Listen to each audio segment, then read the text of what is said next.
피의자가 될 개연성이 높습니다. 이럴 경우에 장관 임명을 포기하는 게 옳습니까? 아니면 부인의 혐의 사실을 없었던 걸로 하는 게 옳습니까? 이 사람을 장관시킬 테니까 검찰은 손대지 말라. 뭐 그런 신호였습니까? 대통령이 임명을 강행한 뜻이 거기에 있었습니까? 이 사람들은 법을 도대체 어떻게 인식하고 있는지 그게 궁금합니다. 다 법률가들 아닙니까? 문 대통령도 법률가, 조국 장관도 법률가. 그런데 법을 자신들의 편의대로 인식하고 있다는 그런 생각밖에 안 드네요. 평소에 조국 장관은 만인은 법 앞에 평등하다 이 말을 즐겨 썼던데 지금 하는 거 그거 다르잖아요. 조국만은 특별하다. 이런 말을 하는 것 같네요. 교원영색 선의인이라고. 말을 번지르게 하는 사람은 어질거나 참된 사람이 드물다. 뭐 이런 이야기가 있는데 조 장관의 경우가 그렇지 않습니까? 조스트라다무스라는 이름 들어보셨죠? 조 장관이 옛날에 그 유명한 예언가 노스트라다무스하고 닮았다. 필적할 만하다. 이런 이야기인데 과거에 옛날에 그 조국이 오늘의 조국을 어떻게 그렇게 정확히 예언할 수 있었느냐. 이런 이야기입니다. 조롱조의 이야기죠. 그런데 문 대통령도 1인 2역 화법에 아주 익숙한 것 같습니다.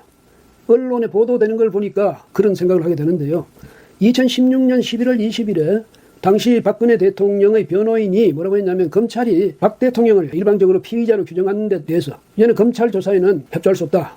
대신에 중립적인 특검 수사에 대비해서 준비하겠다. 이렇게 이야기를 했습니다. 그게 뭐 결국 특검한테 더 호되게 걸렸긴 했지만은요. 이런 이야기가 나오니까 당시에 야당 지도자이던 문 대통령이 자신의 SNS에다가 어떤 글을 올렸냐 하면 박 대통령이 자신이 수반인 행정부의 일부인 검찰을 부정했다. 그러니까 그 지휘 라인에 있는 검찰총장, 법무장관, 국무총리 다 사임해야 하는 것 아니냐. 이런 이야기를 했고요. 또 박 대통령이 검찰을 부정하면서 검찰 조사를 거부했으니까 이제 검찰도 대통령으로 애호할 필요가 없다. 강제 수사에 착수해야 한다. 이렇게 SNS에 주장을 했습니다.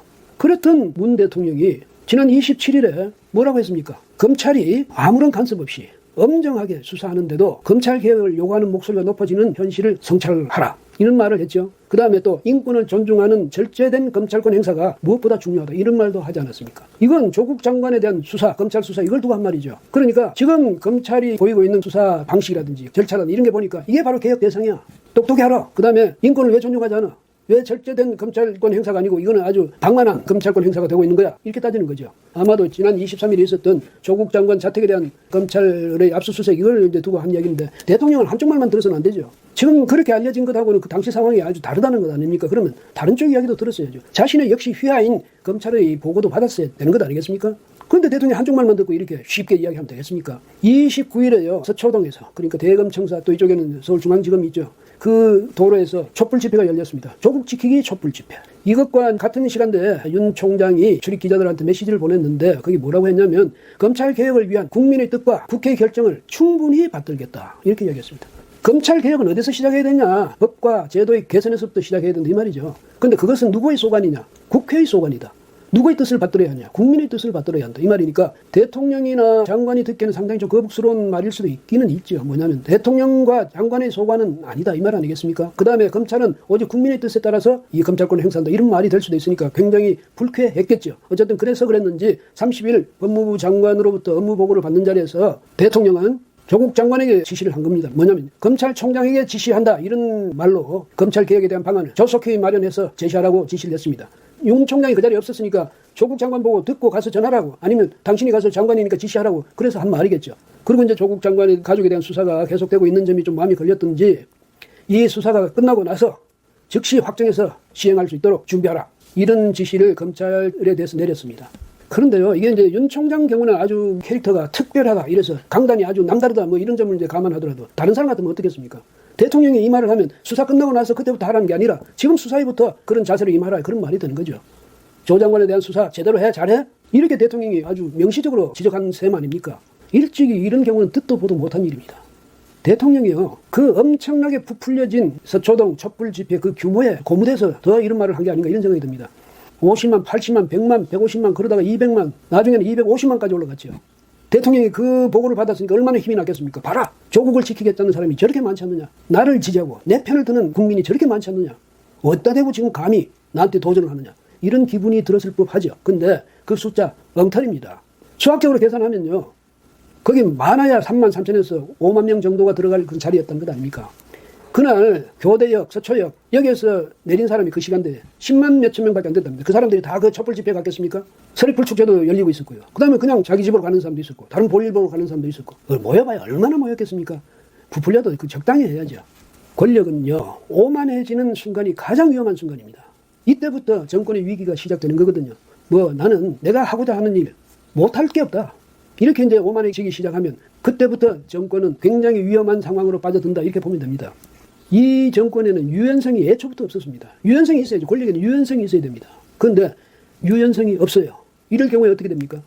아주 경직된 권력. 이건 부딪히면 깨지거나 아니면 상대방을 깨거나 두 개 중에 하나죠. 그러니까 정권이 상처를 입거나 아니면 국민이 엄청스러운 상처를 입거나 이거 아니겠습니까? 그런데 문재인 정권 스스로 촛불혁명 정부 뭐 이렇게 명령하고 나왔으니까 유연성을 발휘할 여지도 없긴 없었죠. 그래서 경직 일변도로 지금 가고 있는 것 아닙니까? 이게요. 정권을 강화하는 게 아니고 정권의 힘을 정권을 점점 약화시키는 길이라는 걸 알아야죠. 여권 일각에서 뭐 몇 사람이 이 반대하는 목소리를 냈다고 해서 그 정권 측 대통령의 말씀, 조국의 입장 여기에 대해서 반대하는 그런 이야기를 했다고 해서 지금 난타를 당하고 있다고 하지 않습니까? 이런 걸 보면요. 과거 1966년부터 76년 사이에 중국에서 있었던 문화 대혁명, 사실은 문화 대파괴 이걸 다시 떠오르게 됩니다. 그때의 홍위병들, 이 젊은 사람들 홍위병으로 동원해가지고 그 힘을 가지고 모든 걸 파괴하지 않았습니까? 오직 이념 하나만을 위해서 마오쩌둥이. 그렇다고 해서 마오쩌둥이 그 권리 자려 깊지 못한 언행들이 오히려 불난집에 기름을 붓고 있는 것 아닌가 하는 우려를 깊게 하고 있는 양상입니다. 개인이나 국가 간에서라고 할지라도 대립과 갈등이 발생할 경우에 이후에는 두 번 다시 보지 않겠다라는 것을 각오한 것이 아닌 이상 이러한 갈등을 풀어가는 방법에는 대개 인간사에 몇 가지 경우의 수가 있지 않은가 하는 생각을 하게 됩니다. 그 하나로는 한 일방이 일방적으로 사과를 하고 상대방이 그것을 전적으로 받아들이는 그런 제일 좋은 경우가 있을 수 있을 테고요. 만일 그렇지 못한 경우라면 가운데다 어떤 중재자를 양쪽이 수용할 수 있는 마땅한 중재자를 두어서 그 중재자를 통해서 서로 합의의 길을 찾아나가는 그런 방법들이 늘 있어 왔습니다. 만일 그 둘 다 되지 않는 경우라고 한다면 어느 쪽에서라도 체면을 세울 수 있는 우선 명분을 먼저 만들어내고 그 명분에 따라서 조금씩 합의의 실마리를 찾아가면서 한 발짝씩 접근해가는 그런 방법이 있을 수 있을 것입니다. 둘 사이에 완전히 꽉 막힌 듯한 논리가 대립을 해서 지독하게 옹색해진 경우에는 아마도 대개 세 번째 방법을 제3자가 나서서 마련해 주는 경우, 그런 경우도 많이 이 주변에서 볼 수 있는 것 같습니다. 옛 이야기를 좀 해보면 황희정승과 그 며느리 사이의 대화가 그런 예를 하나 보여주고 있는 것 같습니다. 황희정승 집안의 비복들이 서로 이제 그들 사이에 갈등이 일어나서 싸움이 일어나서 며느리가 중재를 하려고 했는데 그 당시에는 뭐 당연히 안방마님이 그 비복들 간의 분쟁을 중재할 권한이 있는 것이었습니다만 둘의 대립이 워낙 완강해서 중재를 할 수가 없었습니다. 그래서 이 며느리가 이제 시아버지신 황희정승께 도움을 청하게 됩니다. 황희정승이 우선 이제 비복들의 각자의 주장을 다 들어봤지요. 그러고서 한 비복이 얘기할 때마다 그건 네 얘기가 옳구나. 또 다른 비복이 상대방이 얘기하니까 그건 네 얘기가 옳으네. 이러고 응대를 해 주었습니다. 이것을 옆에서 지켜보던 이제 며느리가 아니 아버님 그렇게 너도 옳다 다 그렇게만 얘기를 하시면 어떻게 이게 결론이 나고 합의가 되겠습니까? 라고 이제 말씀을 드렸더니 황희정승이 껄껄 웃으면서 그래 애기야 네 말도 옳구나 라고 이제 답변을 했다는 얘기입니다. 그러고는 허탕하게 웃음을 날리고서 본인은 이제 뒷짐을 짓고 자리를 떠나셨죠. 그 뒤에 남은 비복과 며느리들이 어떻게 했겠습니까? 며느리가 아이고 참 아버님도 참 그러고 웃을 수밖에 없었던 거지요. 그리고 결국 그 비복들도 어르신 말씀이 맞네 라고 껄껄 웃으면서 서로의 어깨를 두드렸다는 얘기입니다. 이 황희의 고사는 우리 민간에 널리 알려져 있는 이야기이고 대개 역지사지의 입장을 서로 가지면 모든 문제들이 대개 쉽게 해결된다라는 인생의 갈등을 해결하는 지혜로서 많이 인용되고 있는 사례입니다. 물론 현재 진행되고 있는 한일 간의 갈등은 개인 간의 문제가 아닌 국가와 국가 간이라고 하는 또는 민족과 민족 간이라고 하는 차원이 다른 문제라고 이야기할 수도 있을 것입니다. 그러나 아무리 그렇다고 할지라도 인간들의 문제라는 것은 개인과 집단 간의 뜻밖에도 별로 큰 차이가 없다는 것을 역사 속에서 우리는 얼마든지 확인을 할 수가 있습니다. 현재 한일 간의 관계는 지난 시간에 방송에서도 제가 말씀을 드렸듯이 서로 가지고 있는 깊은 속마음이 어떻다 할지라도 표면적으로는 강제징용 피해자 보상의 문제와 위안부들에 대한 사과의 문제라는 외형상의 문제로부터 촉발된 것이 사실이라고 할 것입니다. 이로부터 일본은 약속을 지키지 않는 대한민국이라는 명분을 얻어냈고 우리는 이러한 피해 국민의 한과 대한민국의 법원의 판단을 외면할 수 없다는 명분으로 서로 대립하고 있는 것입니다. 그렇다면 이러한 문제를 풀기 위해서는 양측의 이러한 명분들을 해소해버리는 쪽에서 우선적으로 그 방법을 찾아야 하는 것이 당연한 논리의 귀결이라고 할 것입니다. 그럼에도 불구하고 상대방의 반발에 대해서 그 원인을 제거하려는 노력보다는 그 반발 행위 자체의 힘으로 부딪히려는 행태는 아무리 보아도 아마추어적이라는 비판을 피하기 어려울 것으로 보입니다. 지금 이 상황에서 WTO를 끌어들이고 항일운동을 결집한다고 해서 대한민국이 결국 얻을 수 있는 이익으로 어떤 것을 상상할 수 있을지 저로서는 도저히 상상하기가 어렵습니다. 어떠한 마땅한 명분도 얻지 못한 채 일본이 결국은 사과하고 우리 앞에 무릎을 꿇을 것으로 기대한다. 그런 생각을 혹시 하고 계신 것은 아니리라고 믿습니다. 더욱이 이런 때 대통령 스스로 배 12척의 이순신 장군의 이야기를 꺼내들고 민정수석이 죽창가를 읊어대는가 하면 통상교섭을 맡고 나선 청와대 비서진이 국채보상운동을 거론하고 집권층의 최고의 지지 집단을 대표한다는 한 인사가 아베를 지지하는 사람들은 일본으로 가라. 이런 따위 마치 전시를 방불케 하는 그리고 상대의 억장을 뒤집어 놓는 그런 언사들을 쏟아내 놓는 그 진정한 속 계산이 무엇인지 정말로 헤아릴 수가 없습니다. 정말로 대통령께서는 새로운 임진난을 치를 각오를 하시고 계신 겁니까? 제발 간곡히 다시 한번 당부드리오니 진용의 피해 당사자분들과 정신대 희생의 당사자분들께 도움을 청하십시오. 그래서 그분들께서 앞장서서 이 난국의 실마리를 푸는 호국의 위치에 나서시도록 권고를 해주시기 바랍니다. 부디 그분들에게 나는 나의 조국이 우리의 희생을 딛고 거대하게 당당하게 발전하기를 바란다.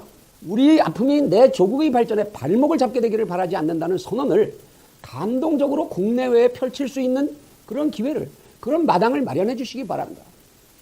그런다면 정부는 거기로부터 실마리를 얻을 수 있을 것이고 양쪽의 명분을, 지금 대립하고 있는 명분을 일단 잠재우는 효과를 거둘 수 있을 것 아니겠습니까? 무릇 전쟁을 시작하는 데에는 목적과 그 바라는 결과가 분명한 것이어야 하고 당연하게도 그 결과는 전쟁으로 치러야 하는 비용보다 그 효과가 한참 넘어서는 것이 예상되어야 합니다. 또한 만일 대통령께서 그런 예상되는 전쟁의 결과까지 가지고 예측하고 계시다고 한다면 당연하게도 독전을 하기에 앞서서 먼저 그러한 논리를 국민들에게 펼쳐 보이시고 이해를 구하셔야 할 것입니다. 무릇 세상 만사는 보기에 따라서 무한한 다면성을 가지는 것이어서 참과 거짓, 옳고 그름을 구분하는 데에만 매달린다면 그러한 개인과 집단들은 오늘 현재의 번영과 즐거움을 누릴 기회를 갖지 못하게 될 것입니다. 부디 인류는 그들의 전 역사의 시간을 기울여 다투어 왔음에도 불구하고 오늘 이 순간까지도 모두를 만족시키는 망고불변의 이치 하나를 얻어내지 못하였다는 사실에 깊이 있게 성찰해 주시기 바랍니다. 따라서 무릇 정치는 옳고 그름을 가리는 것에 매달려서는 안 됩니다.